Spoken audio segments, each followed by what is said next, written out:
As notícias na ERTE, edição de António Feliciano.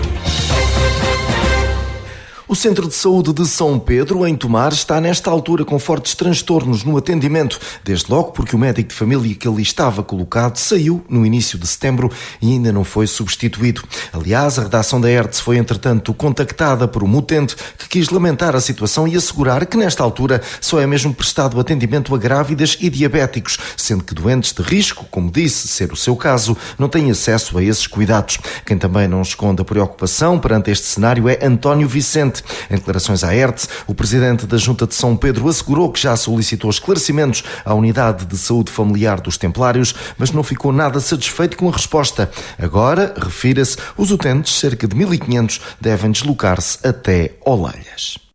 Sim, efetivamente é uma preocupação muito grande desta Junta de Freguesia a falta de médico.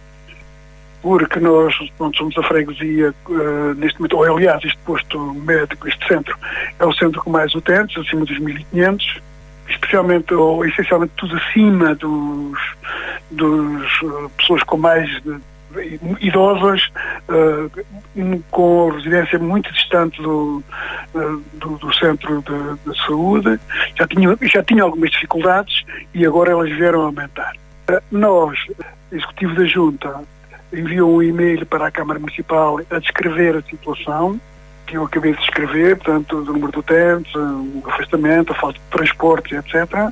Aguardamos uma resposta e enviámos para a senhora coordenadora da USF o e-mail a procurar marcar uma reunião para sermos devidamente esclarecidos da situação, para podermos informar os nossos utentes, os nossos fregueses. Acontece que recebemos uma resposta a dizer-nos que está a decorrer um concurso público para a admissão de médicos de família e que logo após, havendo médico, será colocado um em São Pedro. Basicamente é isto. Que, entretanto, as necessidades, a urgência que tem que se passar pelo centro das Oleias. Em resumo, é isto. Satisfeito com essa resposta, até quanto tempo é que a sua população agora terá que esperar? Claro que não fiquei satisfeito. Nada satisfeito. Quem poderia ficar satisfeito com a privação de um bem que nós tínhamos na nossa freguesia e que de um momento para o outro vimos privados dela? Com certeza que não. Não estou nada satisfeito e a minha insatisfação, não sei, se calhar a resposta será a mesma, mas irei pedir portanto, à ULS de Tomar para nos esclarecer e ver qual a solução mais rápida para colocarmos aqui um médico. É isso que agora vou fazer de seguida. Dias difíceis em São Pedro, Conselho de Tomar, à falta de médico de família no centro de saúde. O clínico saiu no início de setembro e ainda não foi substituído. Chega e CDU acusaram o Cristóvão e Rita Freitas de não respeitarem o direito à greve e de violarem a Constituição ao abrirem as portas do mercado municipal de Tomar no recente 20 de setembro, precisamente o dia marcado pelo protesto dos trabalhadores da administração local. Tal como a ERTE se fez eco, foi a atitude do presidente e da vereadora, atitude considerada pelos vendedores como exemplar, que permitiu que o mercado funcionasse. No entanto, o sindicato e agora algumas das forças políticas nabantinas não calam as críticas e consideram que se abriu um grave precedente. Por exemplo, Américo Costa, do Chega, aponta mesmo para questões legais e éticas, referindo que o município deveria ter antecipado o mercado de sexta-feira para a quinta ou então adiado para sábado. Esta ação levanta sérias questões legais e éticas, que merecem uma análise crítica e fundamentada. Apesar de frisar com veemência o meu respeito pelos vendedores, utilizadores do mercado, cujos direitos devem ser respeitados. Repito e friso, com veemência, o meu respeito pelos vendedores e outros utilizadores do mercado.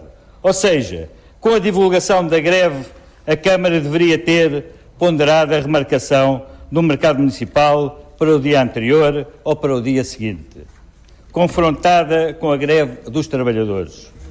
A atitude assumida é considerada contra a ordenação muito grave. A greve é um direito fundamental consagrado na Constituição da República Portuguesa, especificamente no artigo 57, que assegura aos trabalhadores o direito à greve como meio de defesa dos seus interesses. Ao abrir o mercado durante a greve, o Presidente da Câmara e a vereadora não só desrespeitaram este direito constitucional, como também violaram o princípio da boa-fé nas relações laborais. Bruno Graça, eleito da CDU na Assembleia Municipal, falou em profundo desrespeito pela luta dos trabalhadores, referindo que a decisão de abrir as portas envergonha o poder local, não deixando de exigir consequências. Foi com profunda indignação que se tomou conhecimento de que, na passada sexta-feira, no dia 20 de setembro, os responsáveis políticos da Câmara Municipal de Tomar tinham decidido infringir o direito à greve dos trabalhadores da administração local, assumindo uma postura politicamente inaceitável, violando o artigo 57 da Constituição da República e o artigo 535 do Código de Trabalho.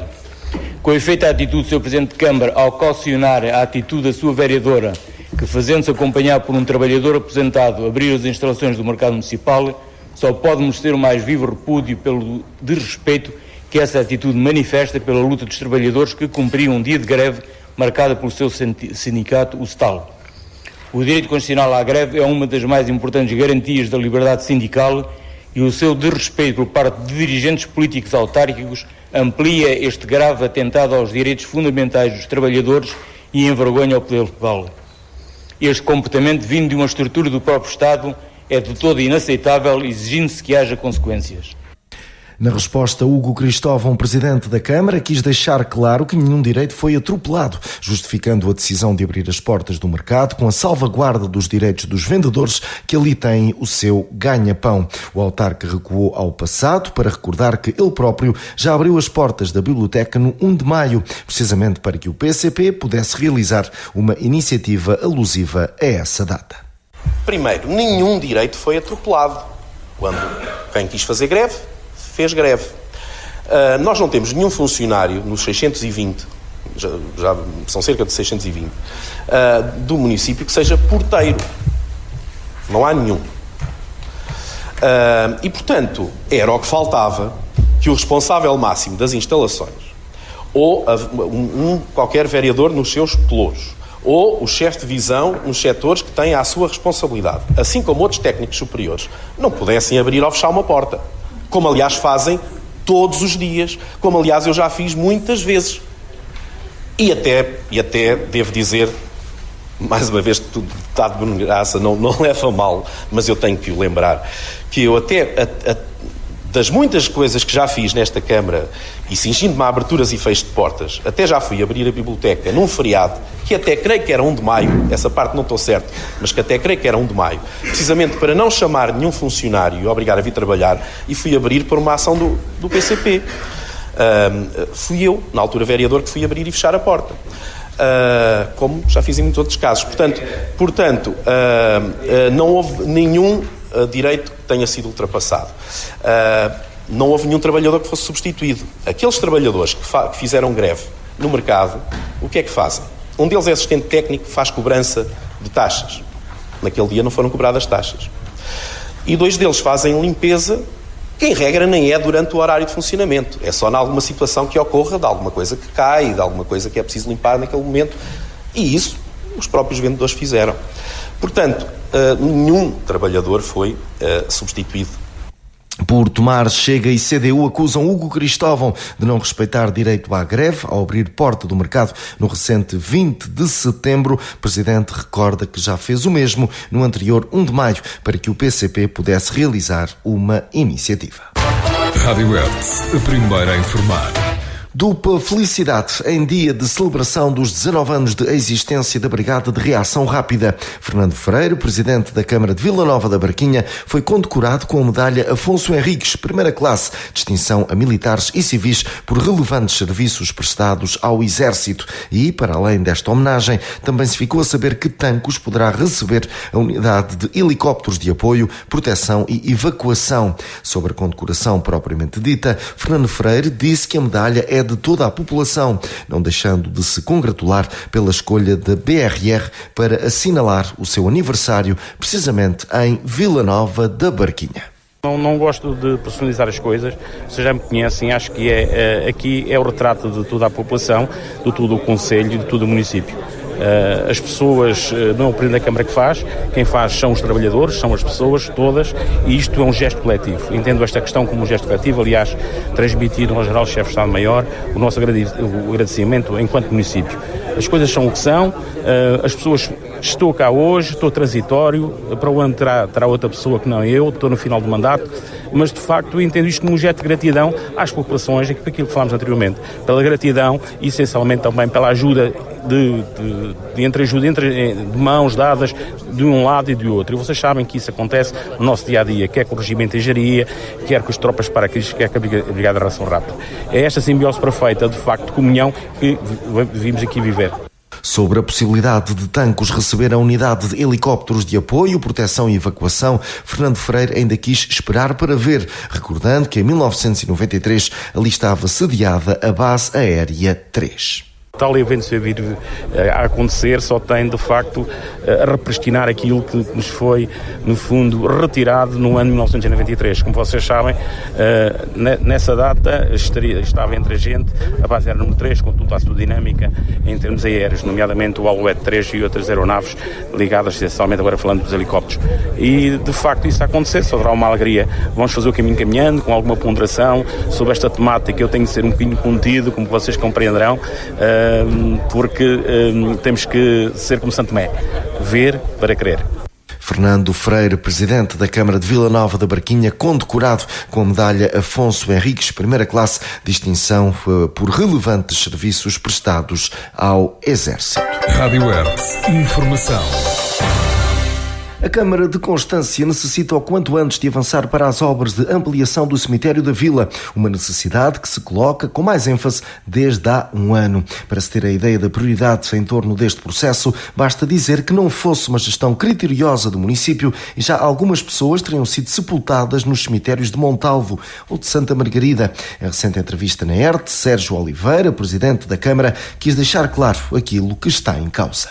Até que ponto de alguém falecer na Vila e ter que ser enterrado num cemitério ou em Montalvo ou em Santa Margarida, portanto, e dar aqui não sei o que faça essa gestão, obviamente, mas a funcionária, a trabalhadora que está afeta a essa matéria há muitos anos a esta parte, que tem feito uma gestão bastante rigorosa dos prazos, do levantamento das exumações, de sepulturas que já não têm familiares e proprietários conhecidos, portanto, e tem sido essa gestão que nós temos feito, mas também dar nota que já, com toda a dignidade que o lugar ocupa, mas já usámos espaços para sepultar pessoas que não estava previsto no projeto inicial do cemitério usá-los para isso. Aliás, este assunto foi tema em análise na recente visita da Ministra da Cultura, Dalila Rodrigues, a Constância, altura em que a questão da Igreja Matriz também foi aflorada, desde logo a necessidade para intervir no telhado e avançar para a pintura do exterior do monumento. O município deverá conseguir chegar a um financiamento na ordem dos 300 mil euros. Realmente sentimos a necessidade de levar também à Igreja, para ver o estado daquele monumento. Nós, no âmbito da ITI Médio Tejo, portanto, temos a Igreja Matriz inscrita e tudo aponta que teremos financiamento para conseguir reabilitar entre os 75% a 85%. Não é uma reabilitação completa, mas permitirá intervencionar a cobertura com um telhado novo e pelo menos a pintura exterior do edifício. Portanto, e levámo-la lá porque pode parecer estranho o que é que uma Ministra da Cultura tem a ver com uma igreja e com obras, mas sendo um edifício classificado e estando numa zona não edificante, é sempre necessário a emissão de pareceres do património cultural que está na dependência, digamos assim, do Ministério da Cultura. E foi por esse motivo que levámos lá a Sra. Ministra.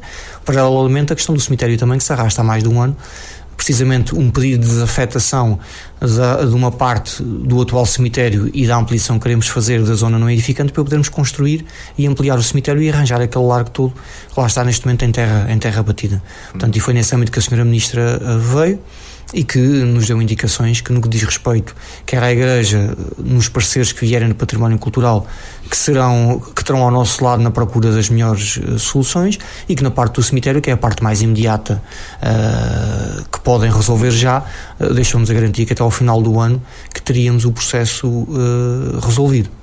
Por Constância Sérgio Oliveira alerta que o cemitério da Vila necessita, o quanto antes, de ser ampliado. O Governo terá assegurado resolução até final deste ano. O União de Tomar tem pela frente neste domingo o candidato fazendense em jogo da 4ª jornada da 1ª Divisão Distrital da Associação de Futebol de Santarém. O duelo, a partir das 16 horas, terá relato em mais uma emissão da Tarde Desportiva da Hertz. Os nabantinos, recorde-se, ainda procuram pela primeira vitória e, na teoria, o fazendense não será o oponente mais indicado para quebrar esse registro. Mas, claro, os unionistas têm argumentos para se impor. Ainda nesta ronda, registro para o líder Ferreira do Zézer, que recebe o Amiense num jogo entre equipas que ainda não sabem o que é perder. Vamos então à jornada deste domingo. Será a 4ª, Cartacho Alcanenense, Torres Novas Coruchense, Samora Correia Entroncamento Atlético Clube, União do Tomar Fazendense, Mação Abrantes e Benfica, Ferreira do Zézer Amiense, Glória do Ribatejo Salvaterrense e o Oriense Águias de Alpiarça. Rádio Hertz, a primeira a informar. Um homem de 41 anos foi detido pela Polícia de Segurança Pública nas Caldas da Rainha para cumprimento de uma pena de prisão de 3 anos e meio. Está em causa violência doméstica sobre a sua companheira de 47 anos. O indivíduo foi conduzido ao estabelecimento prisional de Caldas da Rainha. Em esclarecimento, o Comando Distrital de Leiria da PSP refere que em 2024 procedeu a 22 detenções e registrou 368 denúncias por violência doméstica. Rádio Hertz, informação. Altura agora de avançarmos para a nota do dia, hoje com José Rogério. Recentemente, o Instituto Politécnico de Tomar, a Câmara Municipal e o Regimento de Infantaria organizaram uma importante conferência sobre os desafios futuros de Portugal, proferida pelo comentador da SIC, Marques Mendes. Depois de fazer uma breve radiografia do país antes do 25 de Abril, o conferencista destacou algumas dificuldades da conjuntura mundial, onde predominam os violentos conflitos da Ucrânia e do Médio Oriente, as guerras comerciais entre os Estados Unidos e a China e a impotência política e económica da União Europeia e da ONU. Neste contexto, o orador alertou que Portugal deve lutar por novas oportunidades para os jovens no plano global, como, por exemplo, aumentar o dinamismo das empresas e do turismo, melhorar a qualificação dos jovens e da mão de obra, apoiar o empreendedorismo juvenil, aprofundar a inovação de empresas e de produtos e alargar a inteligência artificial às unidades tecnológicas. De seguida, Marques Mendes defendeu uma estratégia económica e financeira baseada em salários mais altos e em impostos mais baixos para fixar os jovens nacionais e atrair os imigrantes, apelando também à ambição da juventude para afirmar a sua resiliência, liderança e inovação. Depois, ocorreu um oportuno debate onde o comentador da SIC lembrou que o nosso país precisa de melhorar os seus rácios de produtividade e de competitividade no quadro da União Europeia, pois a locomotiva económica da Europa, isto é, a Alemanha, está a ficar engripada, está em recessão técnica e a ameaçar o crescimento do velho continente. Por fim, Marques Mendes ainda sublinhou que Portugal precisa de uma estratégia de descentralização administrativa, política e de infraestruturas e também de uma cultura de diálogo apaziguadora para impedir radicalizações partidárias que só prejudicam os desígnios futuros de Portugal e dos portugueses. Votos de boa semana para os ouvintes. José Rogério aqui com a sua nota do dia. E assim está concluída esta edição. Fique bem, fique com Hertz. Estas e outras notícias em radiohertz.pt.